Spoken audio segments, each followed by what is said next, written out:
Now we're going to go over the stages of the post-operative diet. So the basic general guidelines is you're doing in the beginning, because you can't eat very much. Remember, your stomach is very small. So you're eating 3 meals a day and 1 to 2 protein shakes. So the protein shakes are going to really vary whether they're 20 grams or 40 grams. So you do not use a straw for the first 6 months, or excuse me, for the first 6 weeks, because you do have a lot of inflammation. And so when you use a straw, you can take in air. And so we say no straw for the first 6 weeks, and then it's trial and error. Some people can use a straw and they can take in more fluids. And then other people, they are, for whatever reason, when they try to use a straw, it still causes a lot of pain. So no straw for 6 weeks, and then you can play around with it and see if it works for you. We recommend no gum just because you can accidentally swallow it and then cause an obstruction. And then it has to get surgically removed. So no chewing gum. And of course, no caffeine 2 weeks before surgery, and then somewhere between 2 to 4 weeks after. Basically, once you can drink your basic fluid needs, which is 48 ounces, you can bring caffeine back in. Of course, we've already talked about this. All liquids need to be less than 5 grams of sugar.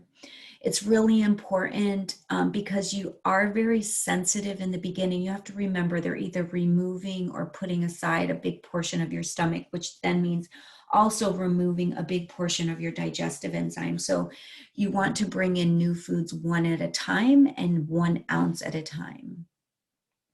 And also, because food does get stuck really easily, you just want to, there's no eating on the run, eating in your car, let's rush and eat. So you definitely want to start to practice slowing down your lifestyle because you've got to focus on taking small bites. You have to focus on chewing your food to applesauce consistency before you swallow. So that's something you'll want to practice ahead of time. And so it's better almost to set up a routine, because also remember, you don't feel physical hunger. So you don't want to wait to feel hungry. So it's better to set up a schedule where you're like, okay, I'm going to eat at 9, noon, and 5. I take my protein drinks at this certain time. I'm taking my vitamins. Because when you have a schedule, you're more likely to follow it. Because again, one of the downsides to surgery is, or really when you don't have a schedule, is you can get malnourished.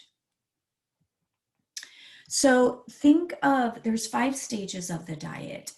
And so think of each stage as a building block. There is an actual purpose to each stage. So we give you general guidelines for how long you should stay in a stage, but each one of you is different. Each one of you is going to transition differently. So some of you may stay in a stage longer if you're not tolerating things very well. So stage 1 is clear liquids.